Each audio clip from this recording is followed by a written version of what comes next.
ಎಲ್ರಿಗೂ ನಮಸ್ಕಾರ.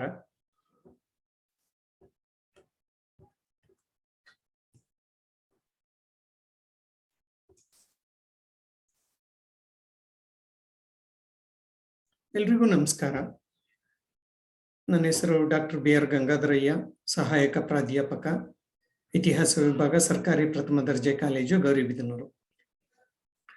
ಇಂದು ನಾನು ನಿಮ್ಮೊಂದಿಗೆ ದಾದಾಬಾಯಿ ನವರೋಜಿ ಅವರ ಬಗ್ಗೆ ಚರ್ಚೆ ಮಾಡ್ತೇನೆ. ಈ ಒಂದು ಟಾಪಿಕ್ ಪತ್ರಿಕೆ 5 BA ಅಂತಿಮ ವರ್ಷ, ಬೆಂಗಳೂರು ಉತ್ತರ ವಿಶ್ವವಿದ್ಯಾಲಯಕ್ಕೆ ಸಂಬಂಧಿಸಿದ್ದು. ದಾದಾಬಾಯಿ ನವರೋಜಿಯವರು ಭಾರತದ ಅಗ್ರಮಾನ್ಯರು, grand old man of India ಮತ್ತು ಭಾರತದ ಅನಧಿಕೃತ ರಾಯಭಾರಿ ಎಂದೇ ಹೆಸರಾಗಿದ್ದಾರೆ.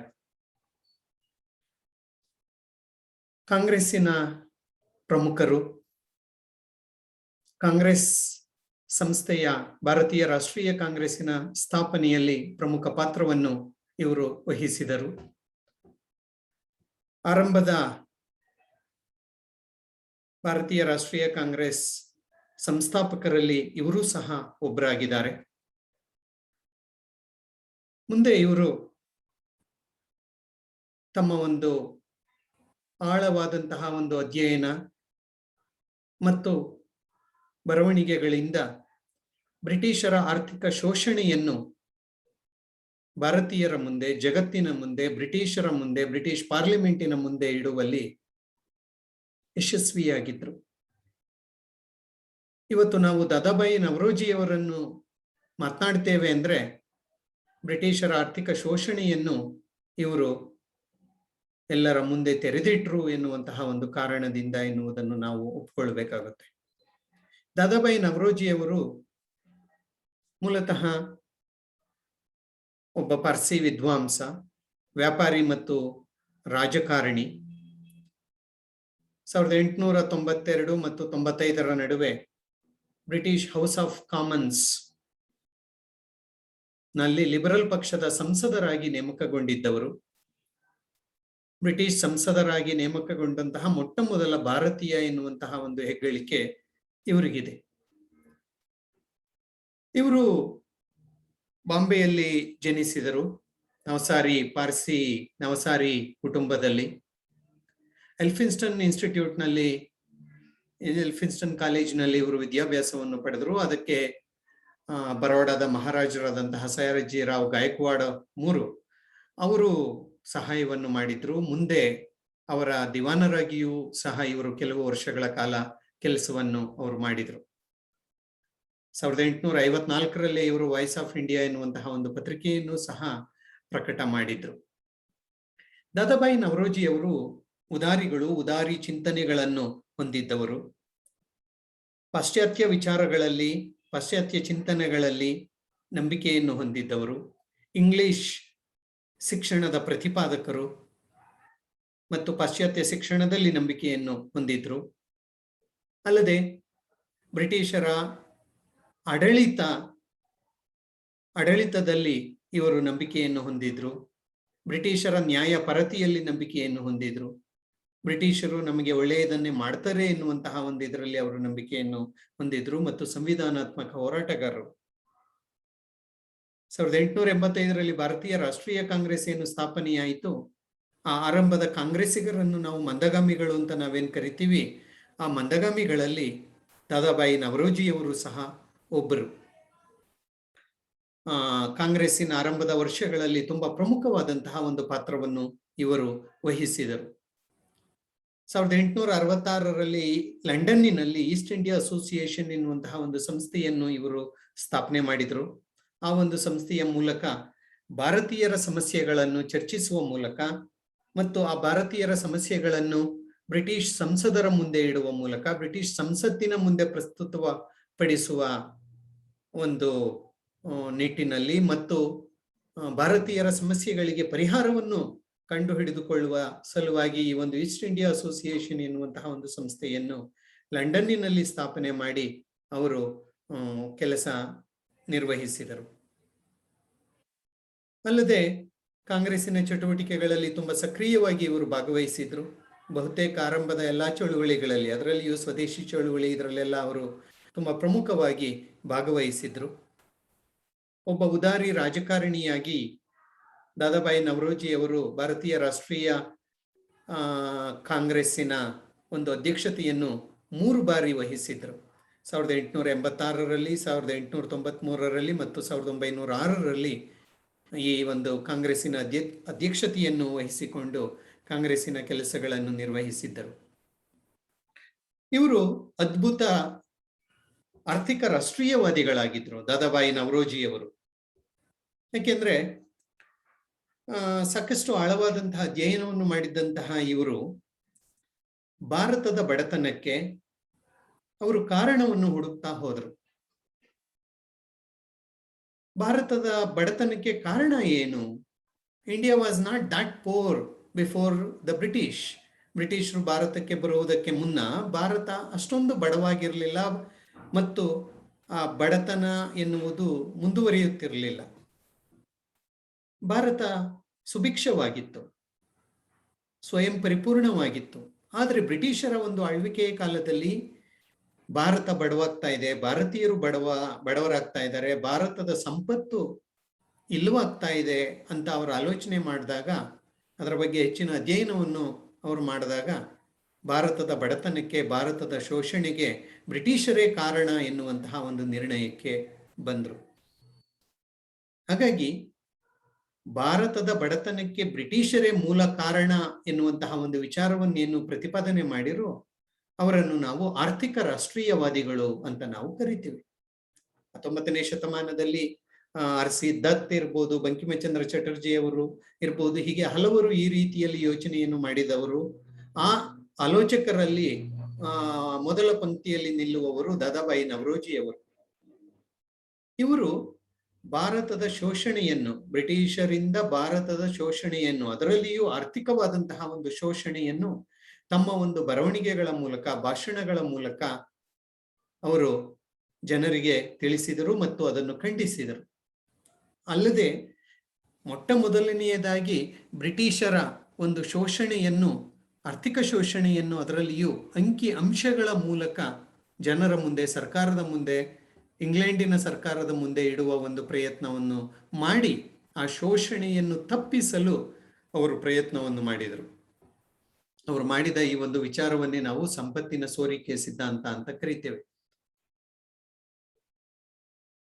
Theory of drain of wealth ಅಥವಾ ಡ್ರೈನ್ ಆಫ್ ವೆಲ್ತ್ ಅಂತ ಹೇಳಿಬಿಟ್ಟು ಸಂಪತ್ತಿನ ಸೋರಿಕೆ ಎನ್ನುವಂತಹ ಒಂದು ವಿಚಾರವನ್ನು ಇವರು ಮಂಡನೆ ಮಾಡಿರು.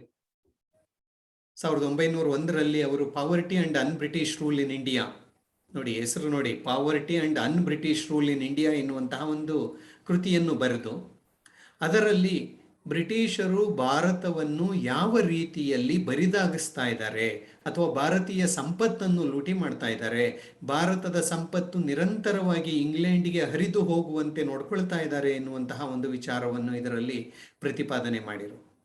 ಅದರ ಟೈಟ್ಲು ತುಂಬಾ ಚೆನ್ನಾಗಿದೆ ನೋಡಿ, poverty and an British rule in India. Poverty, ಬಡತನ ಎಲ್ಲಿ? ಭಾರತದಲ್ಲಿ. And an British rule in India, ಭಾರತದಲ್ಲಿ ಆಳ್ವಿಕೆ ಮಾಡ್ತಾ ಇರೋರು ಯಾರು? ಬ್ರಿಟಿಷರು. ಬಟ್ ಇವರು ಹೇಳ್ತಾರೆ ಅನ್ ಬ್ರಿಟಿಷ್ ರೂಲ್ ಇನ್ ಇಂಡಿಯಾ.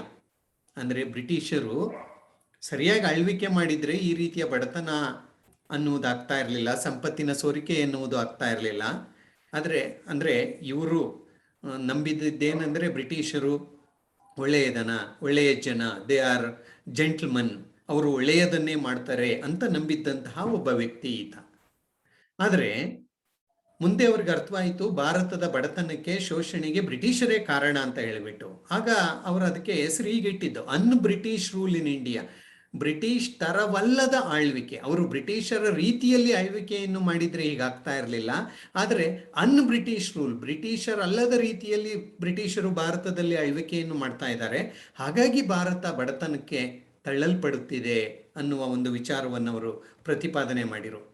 ಇವರು ಈ ಒಂದು ಸಂಪತ್ತಿನ ಸೋರಿಕೆ ಸಿದ್ಧಾಂತವನ್ನೇನು ಮಂಡನೆ ಮಾಡಿರೋ ಅದರಲ್ಲಿ ಭಾರತ ಏನಕ್ಕೆ ಬಡವಾಗ್ತಾ ಇದೆ, ಭಾರತದ ಸಂಪತ್ತು ಹೇಗೆ ಇಂಗ್ಲೆಂಡ್ಗೆ ಹರಿದು ಹೋಗ್ತಾ ಇದೆ ಎನ್ನುವ ಒಂದು ವಿಚಾರವನ್ನು ಕುಲಂಕುಷವಾಗಿ ಅವರು ಹೇಳ್ತಾರೆ. ಅವರು ಅದಕ್ಕೆ 6 ಕಾರಣಗಳನ್ನು ಸಹ ಕೊಡ್ತಾರೆ. ಹೇಗೆ ಭಾರತದ ಸಂಪತ್ತು ಇಂಗ್ಲೆಂಡ್ಗೆ ಹರಿದು ಹೋಗ್ತಾ ಇದೆ ಅಂತ ಹೇಳಿಬಿಟ್ಟು. ಅದರಲ್ಲಿ ಮೊದಲನೆಯದಾಗಿ ಭಾರತವನ್ನು ಯಾರು ಆಳ್ವಿಕೆ ಮಾಡ್ತಾ ಇರೋದು? ವಿದೇಶಿ ಶಕ್ತಿ, ಅಂದ್ರೆ ಬ್ರಿಟಿಷರು ಆಳ್ವಿಕೆಯನ್ನು ಮಾಡ್ತಾ ಇದ್ದಾರೆ. ಸೊ ಎಲ್ಲ ಸಂಪತ್ತನ್ನು ಬ್ರಿಟಿಷರು ಭಾರತದಿಂದ ಕೊಂಡು ಹೋಗ್ತಾ ಇದ್ದಾರೆ. ಆದರೆ ಅದರಿಂದ ನಮ್ಗೆ ಯಾವುದೇ ಲಾಭ ಎನ್ನುವುದು ಬರ್ತಾ ಇಲ್ಲ. ಒಂದು. ಎರಡನೆಯದಾಗಿ, ಬ್ರಿಟಿಷರು ಭಾರತಕ್ಕೆ ಬಂಡವಾಳವನ್ನು, ಶ್ರಮವನ್ನು ದೊಡ್ಡ ಪ್ರಮಾಣದಲ್ಲಿ ತಂದು ಹೂಡ್ತಾ ಇಲ್ಲ. ಹೂಡಿರು ಅದರಿಂದ ಬರುವಂತಹ ಎಲ್ಲಾ ಲಾಭವನ್ನು ಅವರು ಇಂಗ್ಲೆಂಡಿಗೆ ತಗೊಂಡು ಹೋಗ್ತಾ ಇದ್ದಾರೆ. ಅದನ್ನು ಮತ್ತೆ ಇಲ್ಲೇ ಹೂಡ್ತಾ ಇಲ್ಲ, ಮರು ಹೂಡಿಕೆಯನ್ನು ಮಾಡ್ತಾ ಇಲ್ಲ. ಹಾಗಾಗಿ ಭಾರತದಲ್ಲಿ ಬಂಡವಾಳದ ಕೊರತೆ ಉಂಟಾಗ್ತಾ ಇದೆ. ಆಮೇಲೆ ಬ್ರಿಟಿಷರು ಭಾರತವನ್ನು ಆಳ್ವಿಕೆ ಮಾಡ್ತಾ ಇದ್ದಾರೆ, ಅದರ ಖರ್ಚು ಭಾರತದ ಖಜಾನೆಯಿಂದನೇ ಹೋಗ್ತಾ ಇದೆ. ಮತ್ತು secretary of state for India, home government ಅಂತ ಲಂಡನ್ನಲ್ಲಿ ಏನಿದೆ, ಭಾರತದ ಆಡಳಿತವನ್ನು ನೋಡಿಕೊಳ್ಳುವ ಸಲುವಾಗಿ ಆ ಹೋಮ್ ಗವರ್ನಮೆಂಟ್ ನ ಚಾರ್ಜ್ ಎಲ್ಲ ಭಾರತದ ಖಜಾನೆಯಿಂದ ಹೋಗುತ್ತೆ. ಅಲ್ಲಿರುವಂತಹ ಸೆಕ್ರೆಟರಿ, ಅಲ್ಲಿರುವಂತಹ ಕಾರ್ಯದರ್ಶಿಯ ಒಂದು ಸಲಹಾ ಸಮಿತಿ ಮತ್ತು ಇತರೆ ಅಧಿಕಾರಿಗಳು ಮತ್ತು ನೌಕರರು, ಅವರೆಲ್ಲ ಸಂಬಳ ಎಲ್ಲಿಂದ ಹೋಗ್ತಾ ಇದೆ? ಭಾರತದ ಖಜಾನೆಯಿಂದ ಹೋಗ್ತಾ ಇದೆ. ಅಂದ್ರೆ ಅರ್ಥ ಏನು? ಭಾರತದ ಸಂಪತ್ತು ಬ್ರಿಟಿಷರ ಕಡೆಗೆ ಹೋಗ್ತಾ ಇದೆ. ನಾಲ್ಕನೇದಾಗಿ, ಬ್ರಿಟಿಷರು ಭಾರತದಲ್ಲಿ ಇದ್ದುಕೊಂಡು ಬೇರೆ ಬೇರೆ ಪ್ರದೇಶಗಳಲ್ಲಿ, ಬೇರೆ ಬೇರೆ ದೇಶಗಳಲ್ಲಿ ತಮ್ಮ ಸಾಮ್ರಾಜ್ಯವನ್ನು ಕಟ್ಟುವಂತಹ ಕೆಲಸವನ್ನು ಮಾಡ್ತಾ ಇದ್ದಾರೆ. ಅದಕ್ಕೆಲ್ಲ ಸೈನ್ಯ ಇರ್ಬೋದು, ಸಂಪನ್ಮೂಲಗಳಿರ್ಬೋದು, ಹಣ ಇರ್ಬೋದು, ಅದನ್ನೆಲ್ಲ ಎಲ್ಲಿ ಬಳಸಿಕೊಳ್ತಾ ಇದ್ದಾರೆ? ಭಾರತದ ಖಜಾನೆಯಿಂದ ಬಳಸಿಕೊಳ್ತಾ ಇದ್ದಾರೆ. ಸೊ ಭಾರತದ ಸಂಪತ್ತೆಲ್ಲ ಹೊರಗಡೆಗೆ ಹೋಗ್ತಾ ಇದೆ. ಆಮೇಲೆ ಭಾರತದಲ್ಲಿ ಆಳ್ವಿಕೆ ಮಾಡ್ತಾ ಇರೋರು ಯಾರು? ಬ್ರಿಟಿಷರು. ಅವರ ಒಂದು ಮುಕ್ತ ನೀತಿಯಿಂದ ಭಾರತದಲ್ಲಿ ಎಲ್ಲಾ ಉನ್ನತ ಹುದ್ದೆಗಳು ಯಾರ ಪಾಲಾಗಿದೆ? ಬ್ರಿಟಿಷರ ಪಾಲಾಗಿದೆ. ಸೊ ಅವರೇ ಉನ್ನತ ಹುದ್ದೆಗಳಲ್ಲಿ ಇಟ್ಕೊಂಡು ಉತ್ತಮವಾದಂತಹ ಸಂಬಳ ಭತ್ಯೆಗಳನ್ನು ಪಡಿತಾ ಇದ್ದಾರೆ. ಆದ್ರೆ ಪಡೆದಂತಹ ಸಂಬಳ ಭತ್ಯವನ್ನು ಅವರಿಲ್ಲಿ ಬಳಸ್ತಾ ಇಲ್ಲ. ಎಲ್ಲಿ ಕಳಿಸ್ತಾ ಇದ್ದಾರೆ? ಇಂಗ್ಲೆಂಡ್, ತಮ್ಮ ತವರೂರಿಗೆ ಕಳಿಸ್ತಾ ಇದ್ದಾರೆ. ಹಾಗಾಗಿ ಭಾರತದಿಂದ ಸಂಪತ್ತು ಅಲ್ಲಿಗೆ ಹೋಗ್ತಾ ಇದೆ. ಅದೇ ರೀತಿ ಕಾಫಿ ಪ್ಲಾಂಟರ್ಸ್ ಇರ್ಬೋದು, ಟೀ ಪ್ಲಾಂಟರ್ಸ್ ಇರ್ಬೋದು, ಶಿಪ್ಪಿಂಗ್ ಬಿಸ್ನೆಸ್ ಇರ್ಬೋದು, ಇನ್ಶೂರೆನ್ಸ್ ಕಂಪನಿ ಇರ್ಬೋದು, ಬ್ಯಾಂಕಿಂಗ್ ಕಂಪನಿಗಳಿರ್ಬಹುದು, ಬ್ರಿಟಿಷರ ರೈಲ್ವೆ ಇರಬಹುದು, ಅವರೆಲ್ಲ ಇಲ್ಲಿ ಬಂಡವಾಳ ಹೂಡಿದ್ದಾರೆ, ದುಡಿತಾ ಇದ್ದಾರೆ. ಆದ್ರೆ ಬಂದ ಎಲ್ಲಾ ಲಾಭವನ್ನು ಸಂಪೂರ್ಣವಾಗಿ ಅವರು ಇಂಗ್ಲೆಂಡ್ಗೆ ಕಳಿಸ್ತಾ ಇದ್ದಾರೆ. ಓಕೆ. ಇನ್ನೊಂದು ಕಾರಣ ಅವ್ರು ಹೇಳೋದು, ಭಾರತದಲ್ಲಿ ಏನು ಬ್ರಿಟಿಷರು ಆದಾಯವನ್ನು ಗಳಿಸ್ತಾರೆ ಅದನ್ನು ಅವ್ರು ಇಲ್ಲಿ ಖರ್ಚು ಮಾಡ್ತಾ ಇಲ್ಲ. They are not spending much here. They are spending but not much, very less they are spending, and the major portion they are shifting it back to their country. ತಮ್ಮ ದೇಶಕ್ಕೆ, ತಮ್ಮ ಊರಿಗೆ, ತಮ್ಮ ಸ್ವದೇಶಕ್ಕೆ, ತಮ್ಮ ತವರಿಗೆ ಬಹುತೇಕ ಹಣವನ್ನು, ಸಂಪತ್ತನ್ನು ಅವರು ಅಲ್ಲಿಗೆ ಕಳಿಸ್ತಾ ಇದ್ದಾರೆ. ಅದನ್ನು ಅಲ್ಲಿ ಇನ್ವೆಸ್ಟ್ ಮಾಡ್ತಾ ಇದ್ದಾರೆ. ಸೊ ಹೀಗಾಗಿ ಭಾರತದ ಸಂಪತ್ತು ಎಲ್ಲಿಗೆ ಹೋಗ್ತಾ ಇದೆ? ಇಂಗ್ಲೆಂಡ್ಗೆ ಹರಿದು ಹೋಗ್ತಾ ಇದೆ. ಇದನ್ನೇ ಅವರು ಸಂಪತ್ತಿನ ಸೋರಿಕೆ ಅಂತ ಹೇಳ್ತಾರೆ. ಇವರು ಹೇಳೋ ಪ್ರಕಾರ ಸುಮಾರು 200ರಿಂದ 300 ಮಿಲಿಯನ್ ಪೌಂಡ್ಗಳಷ್ಟು ಸಂಪತ್ತು ಇಂಗ್ಲೆಂಡ್ಗೆ ಹರಿದು ಹೋಗ್ತಾ ಇದೆ. ಇದರಿಂದ ಯಾವುದೇ ರೀತಿಯ ಪ್ರತಿಫಲ ನಮಗೆ ಬರ್ತಾ ಇಲ್ಲ ಅಂತ ಅವರು ತಮ್ಮ ವಾದವನ್ನು ಪ್ರತಿಪಾದನೆ ಮಾಡಿರು. ಆಮೇಲೆ ಅವ್ರು ಹೇಳ್ತಾರೆ, ದಾದಾಬಾಯಿ ನವರೋಜಿ ಅವರು, ಬ್ರಿಟಿಷರು ಭಾರತದ ರಕ್ತವನ್ನು ಹೀರುವ ಜಿಗಣೆಗಳಾಗಿದ್ದಾರೆ. ಯಾವ ರೀತಿ ಜಿಗಣೆಗಳು ಒಂದ್ಸಲ ರಕ್ತ ಹೀರೋಕ್ ಶುರು ಮಾಡಿದ್ರೆ ಪೂರ್ತಿ ಕುಡಿಯೋ ತನಕ ಬಿಡೋದಿಲ್ವೋ, ಹಾಗೆ ಈ ಬ್ರಿಟಿಷರು ಒಂದು ರೀತಿಯ ಜಿಗಣೆಗಳು, leechers. They are the leechers sucking the blood of Indians. ಭಾರತದ ಕೈಮಗ್ಗಗಳನ್ನು ನಾಶಪಡಿಸಿದ ಆಗುಂತಕರು ಇವರು. ಭಾರತದ ಕೈಮಗ್ಗಗಳನ್ನು, ಬಟ್ಟೆ ಜವಳಿ ಉದ್ದಿಮೆಯನ್ನು ಸಂಪೂರ್ಣವಾಗಿ ಇವರು ನಾಶ ಮಾಡಿದ್ದಾರೆ. ಭಾರತವು ತನ್ನ ರಕ್ತವನ್ನು ಐಶ್ವರ್ಯದ ರೂಪದಲ್ಲಿ ಸ್ರವಿಸುತ್ತಿದೆ. ಯಾರಿಗೆ? ಇಂಗ್ಲೆಂಡಿಗೆ. ಇದು ಭಾರತಕ್ಕೆ ಹಾನಿಕಾರದಲ್ಲಿಯೇ ಅತ್ಯಂತ ಹಾನಿಕಾರಕವಾಗಿದೆ. ಹಾನಿಕಾರದಲ್ಲಿಯೇ ಅತ್ಯಂತ ದೊಡ್ಡ ಹಾನಿಕಾರವಾಗಿದೆ ಇದು. ಏನು? ಸಂಪತ್ತಿನ ಸೋರಿಕೆ ಎನ್ನುವುದು. ಈವಿಲ್ ಅಮಾಂಗ್ ದ ಈವಿಲ್ಸ್ ಅಂತ ಹೇಳ್ತಾರೆ.